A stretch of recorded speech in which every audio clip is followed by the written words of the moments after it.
नमस्कार दोस्तों, स्वागत है आपका। और आज बात करते हैं वेलस्पन कॉर्पोरेशन के Q1 FY27 के बिजनेस और फंडामेंटल रिव्यू भी करेंगे। तो सबसे पहले चलते हैं कंपनी का बिजनेस मॉडल क्या है। दोस्तों, वेलस्पन कॉर्पोरेशन मुख्य रूप से स्टील प्रोडक्ट और प्लास्टिक प्रोडक्ट के मैन्युफैक्चरिंग बिजनेस में है। कंपनी के कंसोलिडेटेड ऑपरेशंस में दो प्रमुख सेगमेंट हैं। सबसे पहला स्टील प्रोडक्ट और दूसरा है अदर्स, जिसमें प्लास्टिक प्रोडक्ट शामिल हैं।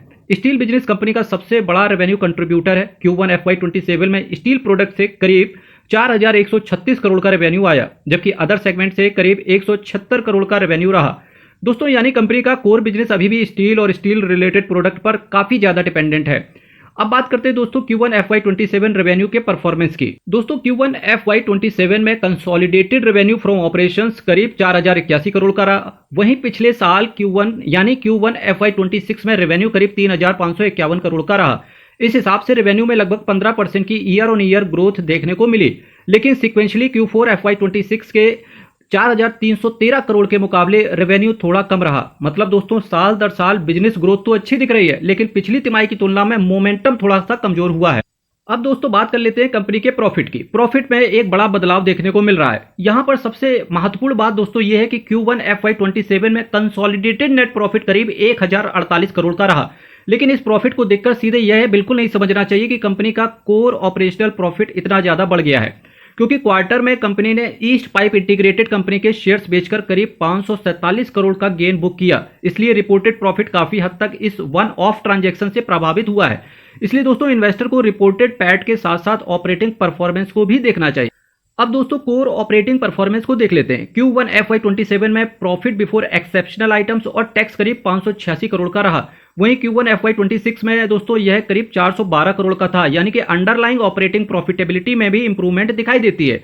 लेकिन consolidated operating EBITDA margin Q1 FY27 में करीब 14.57 यानी कि 14.57% रहा, जो दोस्तों Q1 FY26 के 16.21% से बहुत कम है। यह एक इंपॉर्टेंट पॉइंट भी है दोस्तों कि रेवेन्यू बढ़ रहा है लेकिन मार्जिन पर प्रेशर दिखाई दे रहा है। बैलेंस शीट पर दोस्तों चलते हैं। दोस्तों, कंपनी की जो बैलेंस शीट है, इसका सबसे अहम पहलू यह है कि कंपनी की बैलेंस शीट काफी मजबूत दिखाई देती है। कंसोलिडेटेड अगर बैलेंस शीट की बात करें दोस्तों, तो डेट इक्विटी जो रेशियो है 0.23 का है, जबकि अगर डेट इक्विटी रेशियो की बात करें, अगर किसी कंपनी का 1.50 से नीचे होता है तो बहुत अच्छा है। दोस्तों, करंट रेशियो 1.33 का है। करंट रेशियो का फॉर्मूला होता है दोस्तों current asset upon current liability, और ये करंट रेशियो करंट एसेट दोस्तों अगर जितना ऊपर है उतना अच्छा है। मतलब करंट एसेट कंपनी के अच्छे हैं। 1.33 का है, जो कि बहुत अच्छा दिखता है। इंटरेस्ट कवरेज दोस्तों रेशियो अगर देखेंगे तो 21.11 का है, ये भी बहुत अच्छा है दोस्तों। नेट वर्थ दोस्तों कंपनी की करीब 10,450 करोड़ की है। ये नंबर्स बताते हैं दोस्तों कि कंपनी पर डेट का प्रेशर बहुत ज्यादा नहीं है और इंटरेस्ट सर्विसिंग कैपेसिटी बहुत मजबूत है। यानी कि दोस्तों, फाइनेंशियल स्टेबिलिटी के लिहाज से कंपनी की स्थिति कंफर्टेबल नजर आती है। डेट पोजीशन अगर देखेंगे तो Q1 FY27 में consolidated debt upon equity ratio 0.23 का रहा। यह Q4 FY26 के 0.11 से बढ़ा है, इसलिए डेट पोजीशन पर नजर रखना बहुत ज्यादा जरूरी होगा। हालांकि एब्सोल्यूट लेवरेज अभी भी बहुत ज्यादा नहीं है। स्टैंड अलोन बेसिस पर डेट अपॉन इक्विटी केवल 0.01 है, जो बेहद लो लेवरेज को दर्शाता है। अब चलते हैं दोस्तों कंपनी के वर्किंग कैपिटल साइकिल पर। कंपनी के कंसोलिडेटेड डेटर डेज करीब 35 दिन के हैं और इन्वेंट्री डेज करीब 151 दिन के रहे। इन्वेंट्री डेज पिछले साल के 207 दिन के मुकाबले काफी कम हुए हैं। यह वर्किंग कैपिटल मैनेजमेंट में इंप्रूवमेंट का संदेश भी दे रहे हैं। लेकिन दोस्तों, स्टील बिजनेस की नेचर को देखते हुए कमोडिटी प्राइसेस और इन्वेंट्री वैल्यूएशन पर नजर रखना बहुत ज्यादा जरूरी है।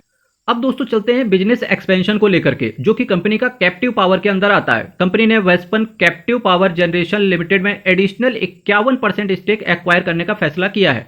इसके बाद कंपनी की टोटल होल्डिंग 74% हो जाएगी और यह एंटिटी वेल्सपन कॉर्पोरेशन की सब्सिडरी भी बन जाएगी।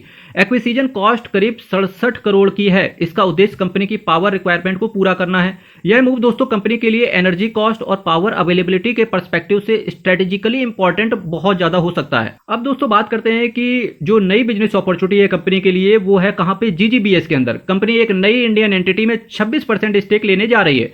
इस प्रपोज्ड बिजनेस का focus ground granulated blast furnace slag यानी कि GGBS के मैन्युफैक्चरिंग और प्रोसेसिंग पर होगा। यह स्टील इंडस्ट्री के बाई प्रोडक्ट को वैल्यू एडेड मटेरियल में बदलने का बिजनेस है दोस्तों। कंपनी का प्रपोज्ड इन्वेस्टमेंट केवल 26,000 रुपए है, इसलिए शुरुआती फाइनेंशियल रिस्क काफी लिमिटेड दिखाई देता है। तो फंडामेंटल्स पर एक क्विक वर्डिक्ट को देखें तो रेवेन्यू ग्रोथ देखेंगे तो पॉजिटिव नजर आती है। Q1 FY27 में लगभग 15% की ईयर ऑन ईयर बेसिस पे ग्रोथ नजर आ रही है। वहीं दोस्तों प्रॉफिटेबिलिटी अगर देख रहे हैं तो पॉजिटिव है, लेकिन रिपोर्टेड पैट में 548 करोड़ के आसपास का एक शेयर सेल गेन भी शामिल है।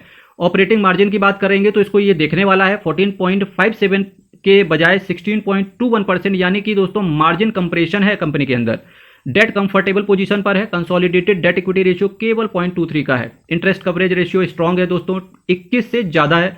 नेटवर्थ स्ट्रांग है कंपनी की, लगभग 10,450 करोड़ की कंसोलिडेटेड बेसिस पर है। वर्किंग कैपिटल इंप्रूव हो रही है। इन्वेंट्री डेज में अच्छी खासी कमी आई है, जो कि कंपनी की पॉजिटिव चीजों को दर्शाता है। अब दोस्तों कुछ रिस्क की बात कर लेते हैं। तो सबसे पहला रिस्क है कि स्टील साइकिल और कमोडिटी प्राइसेस। दूसरा दोस्तों Q1 का रिपोर्टेड प्रॉफिट काफी हद तक EPIC स्टेक सेल गेन से बूस्टेड है, इसलिए आगे के क्वार्टर में इतनी बड़ी वन टाइम इनकम रिपीट होना ऐसा जरूरी नहीं है।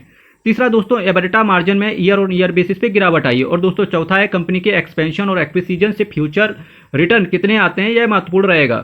अगर मैं दोस्तों पूरा समराइज करने की कोशिश करूं वेलस्पन कॉर्पोरेशन के Q1 FY27 के रिजल्ट को, तो देखेंगे कि ओवरऑल देखें तो वेलस्पन कॉर्पोरेशन का Q1 FY27 performance mixed but fundamentally healthy दिखाई देता है। रेवेन्यू में अच्छी खासी ग्रोथ है, बैलेंस शीट मजबूत है, डेट मैनेजेबल है और इंटरेस्ट कवरेज काफी कंफर्टेबल है। लेकिन Q1 का 1048 करोड़ का कंसोलिडेटेड प्रॉफिट देखकर इन्वेस्टर्स को ओवर एक्साइटेड नहीं होना चाहिए, क्योंकि दोस्तों इसमें एपिक EPIC स्टेक सेल के करीब 548 करोड़ का गेन शामिल है। दूसरी तरफ कोर बिजनेस में प्रॉफिटेबिलिटी बनी हुई है, हालांकि मार्जिन्स पर प्रेशर जरूर दिखाई दे रहा है। कैप्टिव पावर में कंट्रोल बढ़ाना और GGBS जैसे नए एरियाज में एंट्री कंपनी के फ्यूचर बिजनेस डाइवर्सिफिकेशन के लिए पॉजिटिव डेवलपमेंट हो सकते हैं। इसलिए दोस्तों वेलस्पन कॉर्पोरेशन में सबसे महत्वपूर्ण चीज होंगी आने वाले क्वार्टर में कोर ऑपरेटिंग प्रॉफिट, मार्जिन और कैश फ्लो की सस्टेनेबिलिटी। दोस्तों ये पूरा ओवरऑल स्ट्रक्चर जो वेलस्पन कॉर्पोरेशन का आज मैंने आपके सामने रखा, कैसा लगा आपको जरूर कमेंट बॉक्स में कमेंट करके आप बताइएगा। चैनल को दोस्तों सब्सक्राइब करना, वीडियो को लाइक करना। हर हर महादेव, बहुत बहुत धन्यवाद।